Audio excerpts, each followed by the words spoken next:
Hey everybody, Robert with RC Archery, and for this week's video on Tuesday's Tip of the Week, I'm going to be going over a brief review of the Supra Focus from PSE.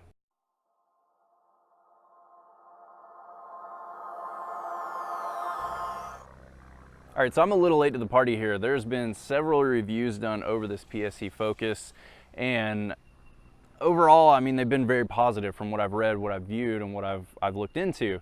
Because of those positive reviews, I decided to try one for myself. And really the factors of why I wanted to look at one of these for myself and why I wanted to get one, a lot of it had to do with the riser. Now, the riser on this bow is what they call a deflex riser, meaning that the pivot point of the bow is behind the pivot point of the grip. So the grip pivot point is here, and the bending point of the limbs is actually behind this grip. So from here and here, if you draw a line through it, our hand is in front. Now, if you think about that, whenever you're gonna hold something, bend a piece of wood, cardboard, straw, whatever it may be, and actually hold it, you can see that if it makes a shape like this, and you're pulling against it going this direction, it's actually harder to be stable. But if you create the same type of setup like this and pull on it here, then it makes it more stable.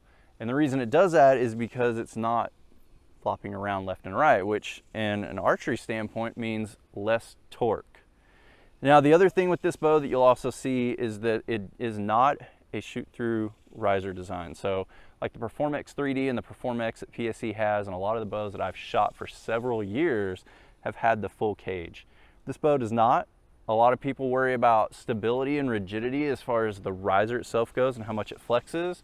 I will tell you that the way that PSE has built this riser, I feel zero flex, I feel zero movement. The actual movement of what I see with my scope as far as moving left and right when I get to full draw is incredibly minimal, and it's actually smaller than what I get with my Perform-X 3D with the full cage, which means they did something right with this. Whether it's the thickness of the riser, just the cutouts in it, the way it's designed, whatever it may be, this one works, right? Now, the other thing with this design being a deflex riser, and what I have found from actually shooting it, is that it is in fact very stable. This bow aims and points much easier and way steadier than what I'm used to with my Perform-X 3D, which says a lot because I really like the Perform-X and I really shoot it very well. But for me, I've actually shot this one back to back with my Perform-X, and I am out shooting my Perform-X score-wise on what I'm doing with this bow itself. So be that with what you want to think and what you want to feel, this is an incredibly good bow. Now, this bow is not all roses and great for me, and there are some things that I do not like about this bow, and I'm going to go over that really quickly. And I'm going to go over a few of the features that I do like about the bow beyond what I've already explained to you, and what I've noticed difference-wise shooting this one versus my Perform-X with very similar setup. All right, so my list of things I don't like on this bow is very short, and they're actually pretty minimal, and it's things that you can look past and you can correct and find ways to do stuff with. Just to start off right off the bat, I have had issues with the front stabilizer bushing coming out on this bow. It wasn't a huge deal. Obviously, you can get another one, you can put it in there. You can, what I've done is Loctite it in there. It's not a problem anymore.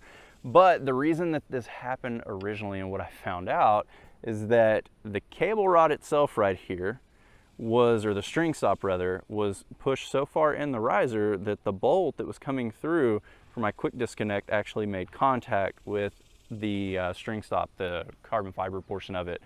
So I realized that was happening, and I probably realized it a little late. I was about 2 turns in when I finally figured out, hey, this is stopping way before it should, right? So I started to try to back it out. Apparently some of the carbon fiber had gotten in the threads of the bolt that was in there, and it created a problem. It bound everything up and it pulled the bushing out with it. Now, it's easily there's a remedy for this. It's easy to fix, but it's something I want you to be aware of with this bow, or really any bow that has one of these string stops. As a learner for me, coming from Hoyt, didn't really have a whole lot of these to deal with, so that's a learning point that I had to deal with. You can actually undo the screw that's here. This slides completely out. You can take it off. What I did is I took it out, I put the new bolt back in, I put the bushing back in there, I put it back in, and I basically butted it right up against the bolt and then backed it off the bolt so that there wasn't any contact.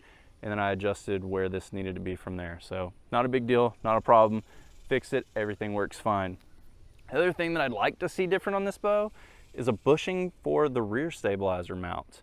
Now I understand that this bow is actually designed as a budget bow in the realms of high quality and very expensive target bows. It's cheaper than the Perform-X 3D. It doesn't have quite the same features. It doesn't have their LAS system, which, if we're being honest, I didn't use the LAS system on the Perform-X because it actually made things worse. I set it all to 0 and I shimmed everything at the cams because that's just what it, what performed best and what worked best for me. But I would like to see a bushing back here.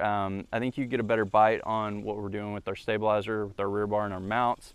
And I think it just completes it all a little bit better, makes it look a little bit nicer, I guess, overall, right? It's just a little bit better thread situation as well, instead of just going into the riser.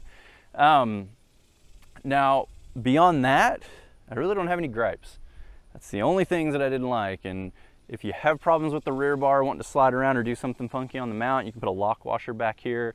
You shouldn't have any issues at that point. And obviously, the way that I fixed the bushing and the way that I fixed with the string stop, you wouldn't have any issues with that either. Outside of that, I like everything about this bow pretty much, and it works really well. All right, so let's talk about some things that I do like about the bow. One of the first things right off the bat that I want to point out is they have the larger diameter axle rods that go through the cams.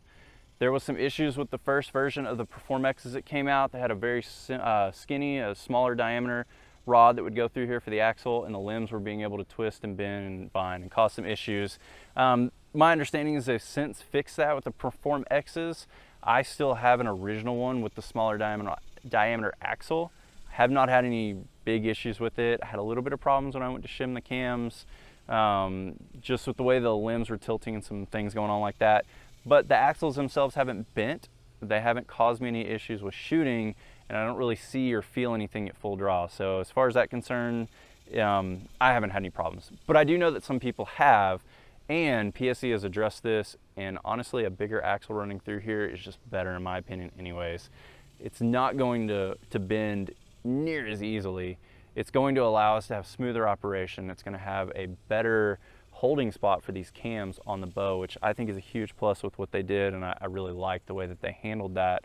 Some other things that I like about this bow, the angle of the limbs. So you'll notice that these are not parallel limbs. On the Perform-X and a lot of the other PSEs, these limbs actually would bend more and they would become parallel, top and bottom. And then when you would shoot, they'd bring down and then they'd come up, and they would basically be up and down on their movements like that.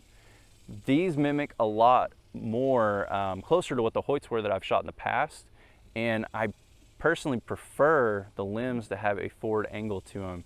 And the reason I like that is because the limb will bend down as you get to full draw, and then it comes back forward.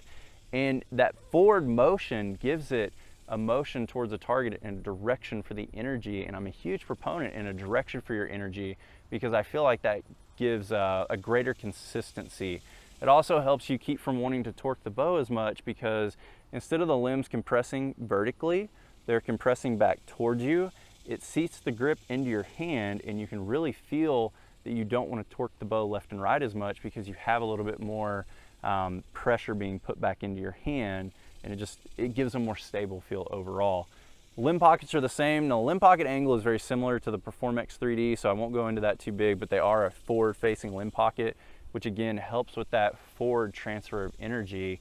And in the Perform-X, the forward-facing limb pockets do give it a little bit of motion forward, but not as much as this. So make sure that you have a finger sling, what I use, on my bows, or a wrist sling, because this bow will come out of your hand if you're not careful and if you have the correct grip. Next part that I'd like to go over is the grip itself. There's a couple things different on the grip from my Perform-X. One, it's thinner. The thinner grip is very much the same as what you're going to see on pretty much any bow. The Perform-X has a thick grip. It's in the minority of grip sizes. Personally, I love the thicker grip of the Perform-X. I have very wide and square hands. It fit me great. I didn't have any issues, but I could see where people could have problems with that. With that being said, the skinnier grip on this bow doesn't really provide me any problems. I hold it just as well. I'm still incredibly stable with it, and I don't torque it in my natural and my normal grip. still works the same. So I can still grip the bow here and I can still put my hand in it. It does the same as always. Next thing I want to go over grip wise is you'll see there is a channel in the front of this grip.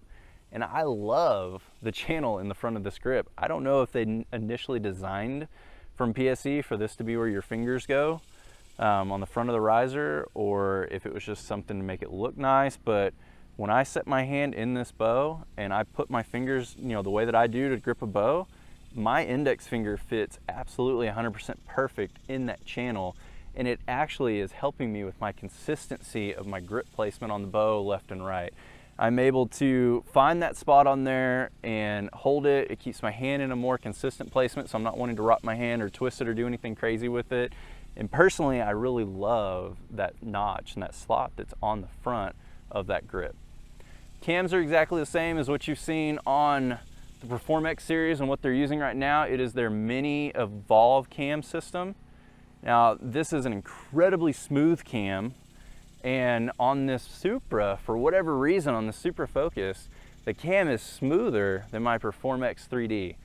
Now, to a point to where it's weird to me. I'm still wrapping my brain around why this one feels the way it does versus why my Perform X feels the way it did. Honestly, I haven't really decided yet. It could be the string angle, it could be the limb angles, the riser design. Something about it is causing it to be a lot better feel. And by that, what I mean is that the mods that I'm using right now are actually the standard mods that come on this bow.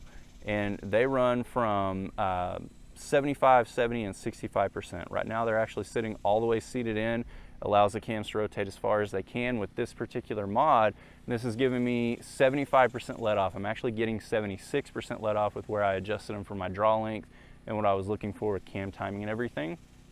But the 76% let off on this bow at the same pulling weight as my Perform X 3D feels pretty comparable to where my Perform X is set at 80 and 81% let off. Now, to the point where it actually caught me off guard, because as I said, I was actually switching back and forth between bows. I had a sight mark set on this bow, on this Focus. When I went back to it, I noticed that I was hitting high. I thought for whatever reason I was anchoring wrong or doing something, so I kept adjusting my sight and shooting it because I was shooting around and trying to get some scores and some ideas on it, and found out at the end of the round by just looking the bow over, I forgot to swap the mods out. The high let off mods that I had on my Perform X I was putting on here originally, and I did not swap them back out when I went to shoot this bow again. So it was to a point to where I didn't really notice it, and that was back to back, which is pretty crazy because I get better speed out of this bow, I have better holding weight, and it's handling the weight of the bow overall very well. So I mean, it's a pretty cool thing, something to note on this bow and something to go over. Now, the last thing that I want to go over is hold on target and what I'm seeing as far as the adjustment of my stabilizers and how it compares to my Perform X 3D.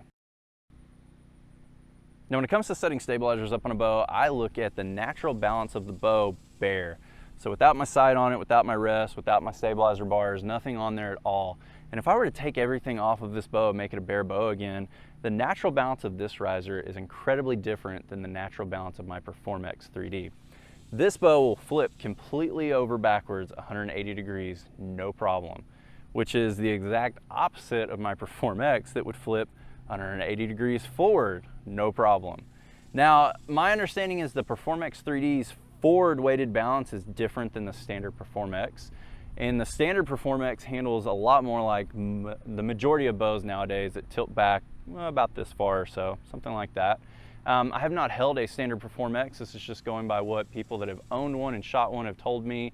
But it's something to note that the bar setup that I have on this actually ended up being the exact same as what I was using on my Perform X 3D.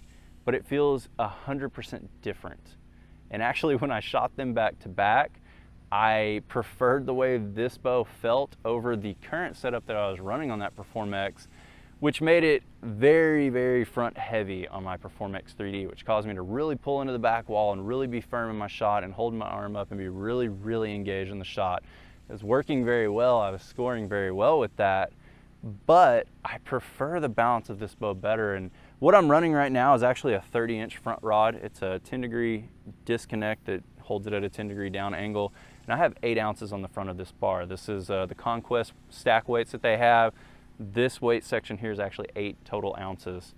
The rear bar that I have is a 15-inch rear bar. It's down around the 10-degree angle as well, if I had to guess. And then I'm running an 8-ounce stack and a 5-ounce stack. I have 13 total ounces here on the back of this bar. And it's not hugely swung out from the bow. It's still pretty balanced. When I get to full draw, the bubble levels up for me and everything the way that I'd like to, with a little bit of me having to push into the riser. Not enough to create torque, but enough to keep me from getting lazy and wanting to vary and bobble left and right. Now this bow on its own, if I hold it here with stabilizer set up and keep it level and then let go with my hand, you can see that barely any at all tilts forward. And for me, that actually gives me a really good balance, and it's very similar to what I've always ran on bows in the past. If this bow did not want to flip over backwards in my hand, I would say that I would probably end up being close to a 1-to-2 ratio, which is pretty much what I've always ran on standard weighted bows and the way that the risers were designed. Now, this bow itself still has the center pull technology, meaning the grip itself is below the midpoint of the bow. The middle of the burger button is the mid part of the bow. And I have my arrow set up right now where the middle of my arrow is slightly higher than the middle of the burger button hole. I think anywhere in the dead center, a little bit high, a little bit low, depending on your personal hold and the way that you want to set the bow up, would work just fine. But I would say stay as close as you can to setting the middle of the arrow up with the middle of the burger button hole, because that's the way this bow is designed. And with the dual cam system that they have set up, it allows everything to feed naturally and want to go as well as you can with timing and with your shooting. Shooting this bow through paper, tuning it, absolute dream. Way better than my Performx 3D, which was in itself a very easy bow to tune.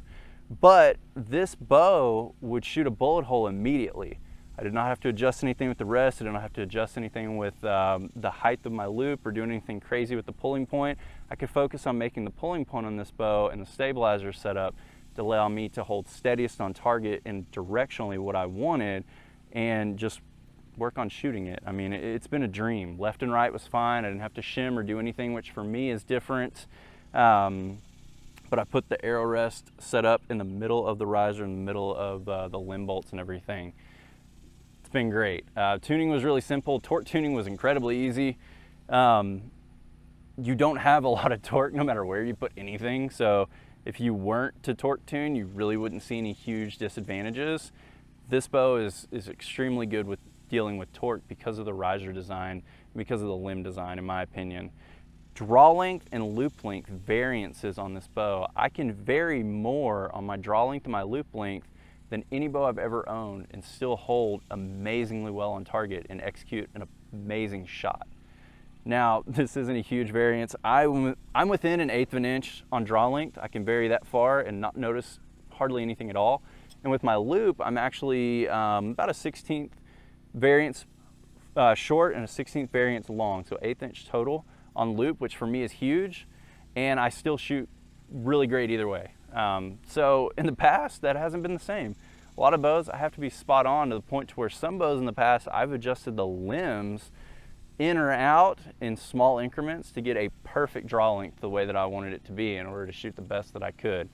I don't really have to worry about on that, with this bow. So I'm extremely impressed with it overall.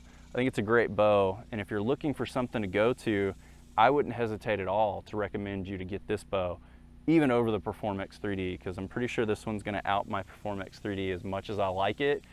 Even the custom model that I had made for me and paid more for, this one's probably still gonna out that bow.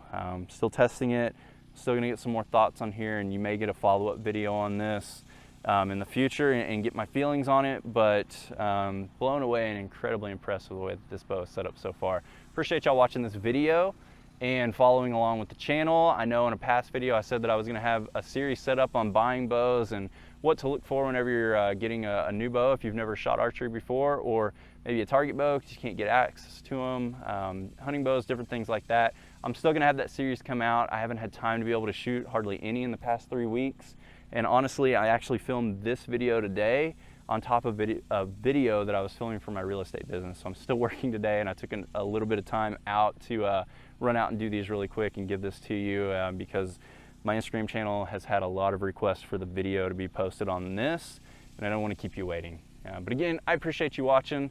I'll see you soon.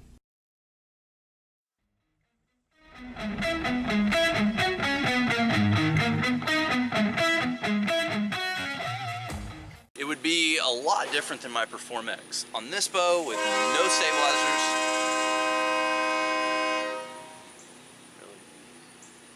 Really?